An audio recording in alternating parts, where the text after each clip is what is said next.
The Avengers. That's what we call ourselves. Sort of like a team. Earth's mightiest heroes type thing. Avengers, time to work for a living. That's my secret. I'm always angry. I am on the side of life. You get hurt, hurt him back. You get killed, Walk it off. I'm here to talk to you about the Avenger Initiative. I'm your host, Andrew, and I'm here to talk to you about the Avengers. Welcome to episode 19 of Some Assembly Required, your weekly adventure into the annals of Earth's mightiest heroes, the Avengers. This week, we are taking a look at Avengers number 17, 4 Against the Minotaur, and it is the first issue of our new Avengers lineup. Exciting stuff, folks. This issue is written by Stan Lee, pencils by Don Heck, inks by Dick Ayers, and letters by Sam Rosen, and it comes to us in June of 1965. So before we get into the issue, let's go ahead and take a look at our new Avengers lineup, because as I mentioned, this is the first issue where we have that lineup. So the Avengers are currently being led by Avengers veteran Captain America, who joined us in Avengers number 4. Cap is a super-powered soldier. During World War II, he was given the super soldier serum, and it turned him from weakling Steve Rogers into Captain America. Cap has been really a cornerstone of the team ever since he showed up, and he's helped give the team a focus and a direction that they lacked before, and that they really sorely needed. Cap was also very focused on avenging the death of Bucky, his teenage sidekick, whom he discovered was killed by Baron Zemo, the now deceased leader of the Masters of Evil. With Zemo gone and Cap having fulfilled his purpose to that effect, Cap is now looking for a new purpose, and he said as much in the last issue. And moving forward, we'll see Cap really find that purpose as the team leader and training the new Avengers. So the first of our new Avengers, and I'm going alphabetically because that's what I always do, because it's easier to remember everything, is Hawkeye. Hawkeye is a former Iron Man villain who showed up originally in Tales of Suspense number 57, where he was mistaken for a criminal. So Hawkeye was a sideshow performer, a trick shot, if you will, and he realized that he could use his skills as a costumed adventurer. And so he makes himself a costume and some arrows, and inadvertently gets confused with a jewel thief. As a result of this, he ends up in contact with the Black Widow, whom he falls for and goes on several missions for. However, once the Black Widow is exposed and taken away after she's been injured, Hawkeye decides to get himself on the straight and narrow and becomes an Avenger. And then our other two Avengers are actually siblings, the Scarlet Witch and Quicksilver, otherwise known as Wanda and Pietro Maximoff. The pair are raised by gypsies, and because of the treatment, or I should say mistreatment, that they and their adoptive parents receive, the pair have a significant distrust of society in general. And when they're rescued by Magneto, who is a fellow mutant, the pair feel indebted to Magneto, and so they join his Brotherhood of Evil Mutants. So Scarlet Witch has what are called hex powers. Basically, she's able to manipulate reality to an extent to cause bad or unlucky, unfortunate things to happen to people. Quicksilver is a speedster. After Magneto gets abducted by the Stranger and taken into outer space, the pair leave the Brotherhood of Evil Mutants and eventually find their way to the Avengers. Their first appearance was in X-Men number 4, along with the rest of the Brotherhood of Evil Mutants. So now that we've got that out of the way, that's our new lineup. It's going to be our lineup for quite a while. Hawkeye, Scarlet Witch, and Quicksilver are going to be very key members of the Avengers in the decades to come, with Scarlet Witch and Hawkeye in particular becoming founding leaders of the West Coast Avengers, well, eventually when we get there. So without further delay, let's go ahead and get into this week's issue. Starting with the cover, I'm kind of mixed on this one. It looks pretty good, right? We've got all 4 of the new Avengers, we've got our villain, the Minotaur, and we have a spectral image of the Hulk, because as we remember from last issue, one of the last things Iron Man said to the team before departing was, go find the Hulk, you're going to need his help, his strength. So that's the basic idea of this issue, actually, is the new Avengers are going to look for the Hulk to see if he'll join their team. Flipping the page, once again, we are back to using an interior cover, which I've already stated several times I'm not a fan of. In this particular issue, it's not a problem because, as we'll see as we go through the issue, pacing and the ending aren't the issue we've had in the past. So if you can get away with a solid issue of comics and still use this as an interior cover, then that's fine. I just don't particularly care for it. I would like another page of story if I had my way. My other concern here is that, and we'll see this throughout the issue, Scarlet Witch just doesn't quite look right. In this particular instance, her waist is far too thin. It doesn't look natural or healthy. And also, the way her back leg is shaded doesn't quite look right. I'm not sure how to describe it other than not looking right. Our story actually kicks off here on page 2 with the first meeting of the new Avengers lineup, and Captain America is starting to run the team through their paces. And we're already off to a pretty good start. The new members are young and they're ambitious, and there is already a little bit of a question as to who's going to lead the team. Both Quicksilver and Hawkeye, if you take a look at their thought bubbles, think at some point in the near future they're going to be leading this team, not Cap, because Cap is a relic. And Cap pretty quickly shuts down Hawkeye when he suggests that, maybe they should vote on a leader as opposed to Cap leading the team. He's got a great line where he tells him off, and at the end he says, "And you can like it or you can lump it, pal." That's such a World War II drill instructor kind of phrase. This is the reality, and you can deal with it, and you can either learn to like it or you can suffer through it, but you're going to deal with it. The other thing that happens on this page that's really kind of important is that we see Rick Jones, and Rick's not really happy. And he says to himself, "This isn't fair. Those 3 Johnny-come-latelys are now official members, and Cap still won't let me be a full-fledged uniformed Avenger." And, Rick's right. Rick really has a point. Again, these 3 at least have powers, but Rick at this point has put in some work, and I think Rick has earned a chance. But it doesn't appear that Cap is going to give him that chance anytime soon, because that's literally the only part of this story that at all addresses it, and that's all we'll see of it in this story. Now, in parallel with this story is Tales to Astonish number 69, which is where the Hulk has gone after leaving the Avengers and then losing his own series. Hulk is now splitting Tales to Astonish with Ant-Man. And this particular issue runs parallel to our story, and it shows what the Hulk is doing, because again, the Avengers are ostensibly looking for Hulk. In that story, we will see Rick return to Hulk and leave the Avengers behind because, as much as he likes Cap and respects Cap and wants to learn from him, Rick really wants to be an Avenger, and they're not in the mood to let that happen, especially now that the other original members have left, and they were the ones really pushing for Rick to have membership. Cap has always been fighting them. Now with Cap in charge, it's even less likely to happen. Now, we see this parallel story connect to our own through a news broadcast and a newspaper, and then an actual panel from Tales to Astonish number 69, and we'll get a couple of those panels throughout the issue.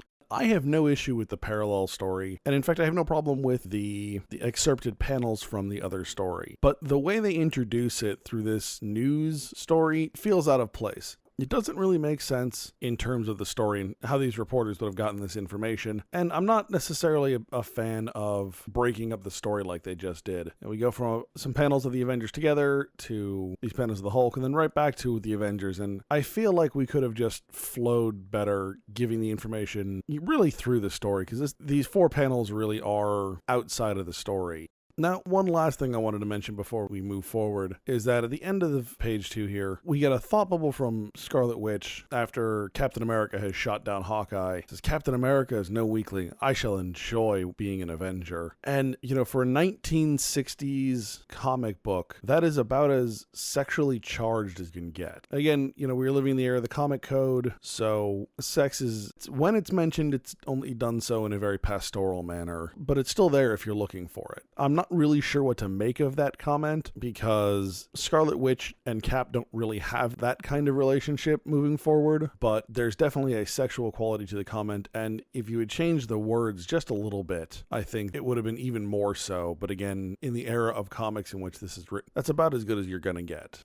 Now, as we join the Avengers once again, after our little newspaper interlude, we have Captain America escorting the team to what he calls the Playroom, which is basically a giant, really it's kind of a danger room if you're familiar with X-Men style room for training, where he can take some time and evaluate his new Avengers. Now, the one thing that gets me about this whole thing is we see this just massive complex of rooms and things beneath Avengers Mansion, and Cap acts like they've been here the whole time, and we just didn't know about it. It's a great comic book concession that you need to acknowledge and accept and move forward. So of course, now that they're in the Playroom, Cap takes the opportunity to start putting his people through their paces. Hawkeye's up first. Hawkeye manages to get a little ways into the room, but is almost taken out by some rays of some kind. They're not particularly clear as to what. And he is then saved by Quicksilver. as Quicksilver keeps the Rays busy, Hawkeye manages to disable the controls for the testing device. So already we're starting to see a more teamwork-oriented dynamic than we saw with the original Avengers. They are helping each other more, and really, we're only going to see more and more of that. These are heroes who don't know how to be heroes on their own, whereas the Avengers initially were all about being solo heroes, and then they came together as a team. Now, of course, this wouldn't be a Silver Age training session without it being interrupted by something terrible, and that something terrible comes in the form of a giant green robot. Cap does his best to take out this robot, and he beats on it pretty solidly, but even Cap isn't enough. So in spite of being brand new Avengers, the rest of the team quickly comes to Cap's aid, and they are able to topple and destroy this robot. However, the robot is able to deliver at least part of its message that the Hulk is located in the desert, which Cap takes to mean that Hulk is located in the New Mexico desert near where they last encountered Hulk by General Ross's base when they fought the Lava Men way back in issue number 5. So in general here, I'm really enjoying the Don Heck art on these pages with the robot fight. We've got 2 pages of 4 panels apiece, and overall Don Heck is doing some really great things in this issue with 4 panel layouts. They give him, I think, a little bit more room. You know, there have been a couple times where I've not been thrilled with Don Heck's layouts because his camera angles are kind of off, and that has tended to be at times where he's had a lot of panels on a page. Right? I talked about him having issues with a 9-panel grid at one point. Now here we've got a 4-panel grid on page 6, and then the next page we also have 4 panels, though they're not in a strict grid, but all 8 of these panels look really good. And there's another sequence further into the book that is equally as good, and again in 4 panels. So much like Don Heck doing the flying dives through the air, this is something I want to see more of. This is just really solid cartooning and really great action with the art to accompany it. Now, the one thing I don't like that Don Heck is doing here is anytime Quicksilver is being fast, he's basically a green silhouette with a bunch of lines drawn through it. And I understand what he's getting at, but I don't like the look of it. You know, everyone else has great detail and things like that, and I understand that he's trying to convey the speed at which Quicksilver is moving. So I don't mind the green streaks and stuff following him around, but I'd like to be able to see Quicksilver. And in this case, it's just a green silhouette, a green shadow effectively moving around the page. So, while the Avengers have defeated this robot, they don't actually know where it came from. But we, the audience, now do, because as soon as they have defeated it, we cut to Mole Man in one of his subterranean hideouts, and he is looking on a computer screen basically through the eyes of the robot, and he is working very hard to bring the Avengers to his new location so that they can fight the Minotaur, because without Thor and without the Hulk, Mole Man knows that they are conceptually weaker, right? They lack a heavy hitter. They lack a bruiser kind of character. So he's going to throw a giant, super strong monster at them in an attempt to defeat them.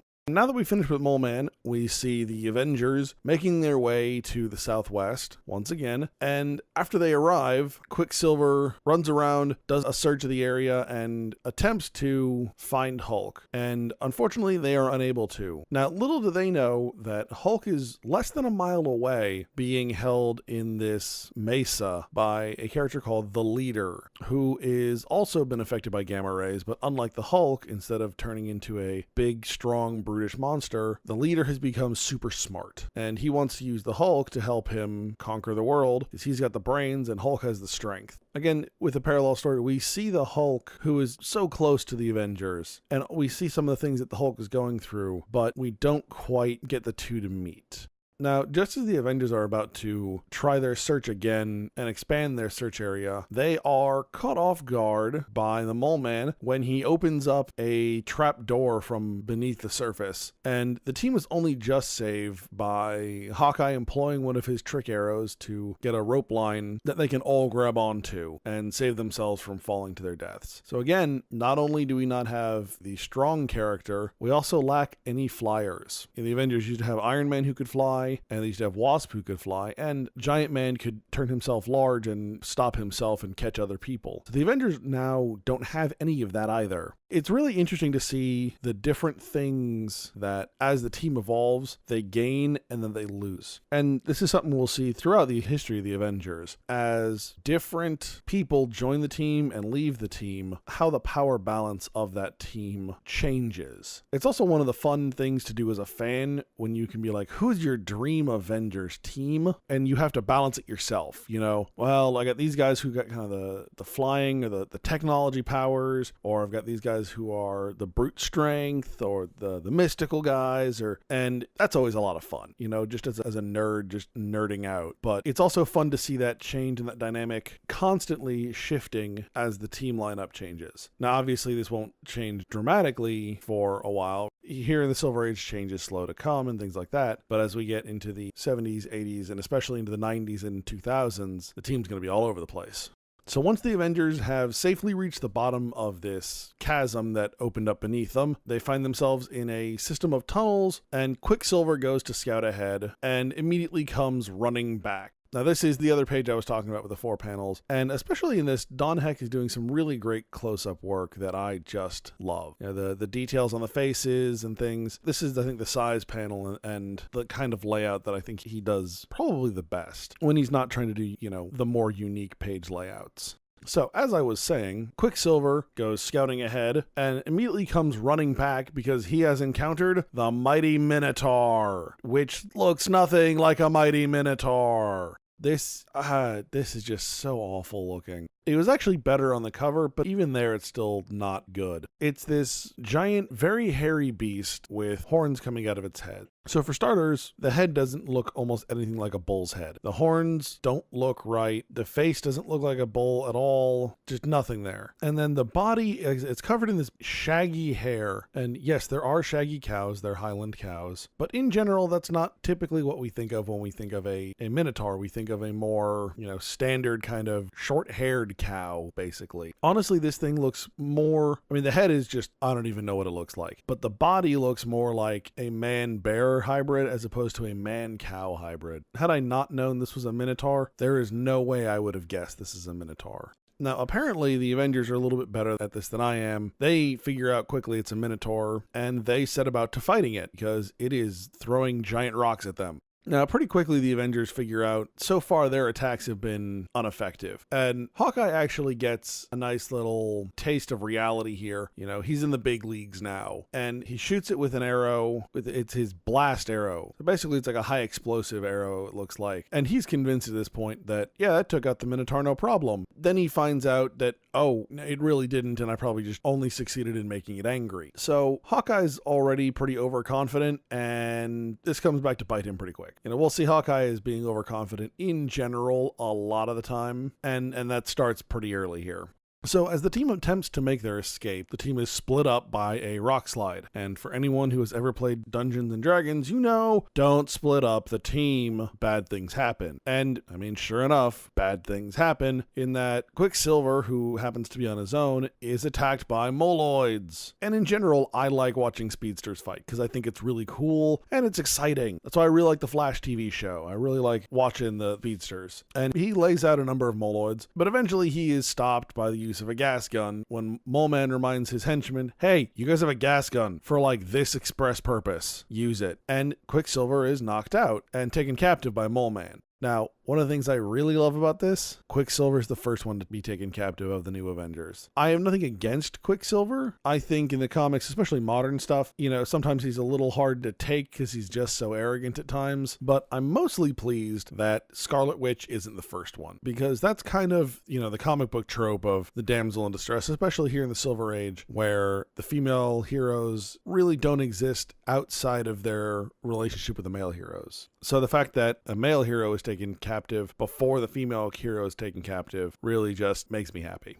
So we see what happens to Quicksilver, but the rest of the Avengers are still fighting the Minotaur, right? Quicksilver is cut off from the team as they were running away from the Minotaur, so they've still got to fight the Minotaur. And they use one of Hawkeye's flare arrows, which is basically a giant bundle of flares attached to this arrowhead, and they use that to blind the Minotaur, and then Cap brings down a bunch of rocks on top of the Minotaur, angering him. The Minotaur tries to attack Cap and ends up burying his horns in the rock, and then Scarlet Witch uses her hex powers to bring even more rocks on it. So the Minotaur is completely stuck. And in fact, this panel's really interesting here. It says his horns are embedded so deeply that he'll leave them stuck in the rock even if he does pull free. That was Hawkeye. Scarlet Witch follows up with, and without his horns, death would quickly follow. And instead of addressing those concerns, Cap says, all right, Wanda, use your powers to clear the rocks and let's go after your brother. Cap is super cold on that one. Basically, he acknowledges that the Minotaur is going to have to rip its own horns out to get itself free, and that will kill the Minotaur, and he doesn't even bother acknowledging when Scarlet Witch and Hawkeye say that to him. Like, damn, that's cold.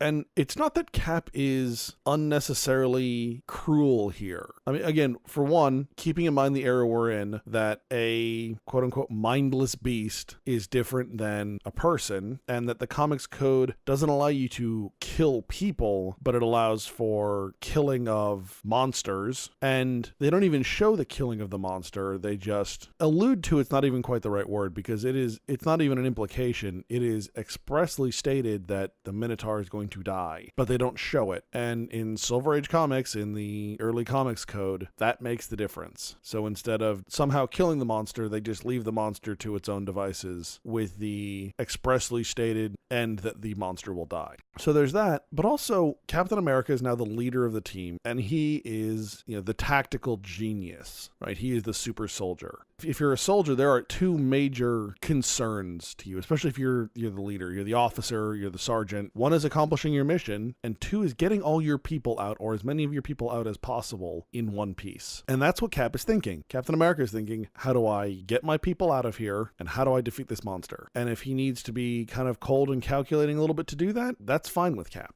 Now, while the rest of the Avengers are trying to get through the collapsed tunnel, we see Mole Man trying to interrogate Quicksilver. The Mole Man wants to know how Quicksilver got his amazing speed, and Quicksilver refuses to tell him. So Mole Man goes right to torture. Man, Mole Man is really trigger happy with the torture here. But also, why doesn't Quicksilver just tell him? If it were some kind of super secret formula, or something like that, I could maybe understand. But Quicksilver's a mutant, so that means it's in his DNA, and it's not something, at least at this point in time, that Mole Man can replicate. So I don't know why Quicksilver doesn't say anything, because it will just save him from being tortured. Of course, pretty quickly into the torture, the rest of the Avengers show up. Hawkeye uses his arrows to destroy the torture device that is holding Quicksilver. Wanda comes over and rescues Quicksilver, and Mole Man realizes that he's not going to win this fight, so he runs over to his controls and quickly sends the Avengers back up to the surface. And for the most part, that pretty much concludes our issue. Now, again, the Avengers did come here to find the Hulk, and if you read our parallel story, Tales to Astonish number 69, you'll see that the Hulk appears to have died at the end of that issue in his battle with the leader and the subsequent fight with the U.S. Air Force afterward. And that the Avengers determined that they don't really need Hulk, that they have the strength within themselves and as a team to make up for what they lack in brute force. And so that brings an end to the issue. So overall, this is a very different team than we have seen so far in the Avengers. And the dynamic is less about needing to, at least at this point, needing to work together and more about really kind of a fight for leadership. And when I say that, I mean the Avengers are already working together better than the old team did. So that's not the focus, at least for this issue. The focus is really the new members accepting Captain America as their leader through his demonstrations and his leadership in the fight with the Minotaur. He really solidifies his place with the team, though moving forward there'll still be some lingering feelings there.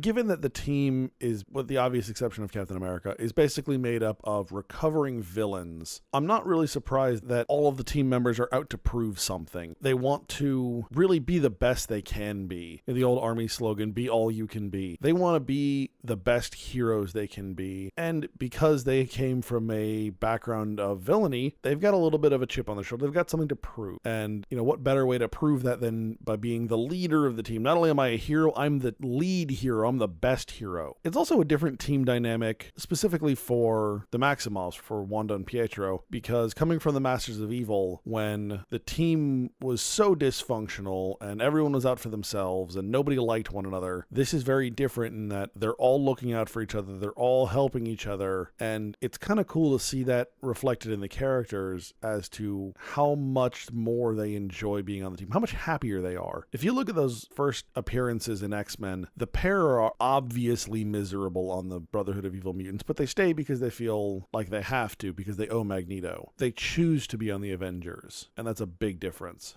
Now, I'm a little disappointed that the team abandons their goal of bringing Hulk back into the fold. So I know I have been critical of bringing the Hulk back into the book in the past, but I think with the new team, the situation's kind of different. We've also managed for a nice stretch to keep Hulk out of the book.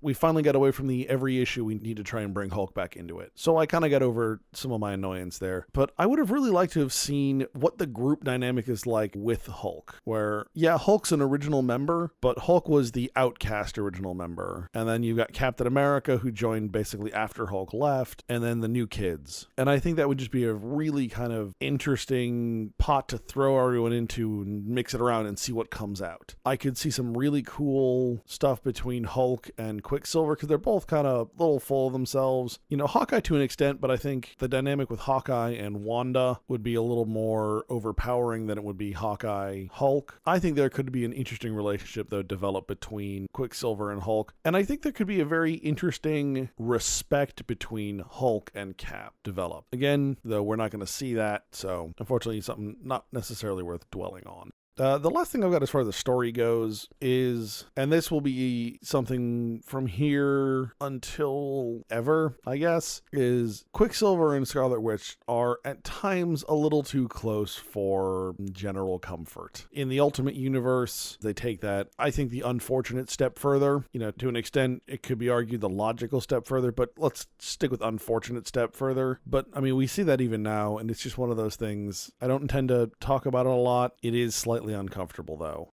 So as far as the art, I'm digging this book. Don Heck has some really strong pages in this book. Like I said, I really love the close-up panels in this one, which previously, like I said, we've had some issues with. I think the more issues have actually been when he has smaller panels to do, like a 9-panel grid as opposed to like a 4-panel grid. But even in some of the other close-ups, they weren't quite right. They were slightly off, and it just bugged me. But, in this one, the close-up shots, the really almost kind of portrait shots were just so good. Also, this book was much better pacing wise, even with that interior cover.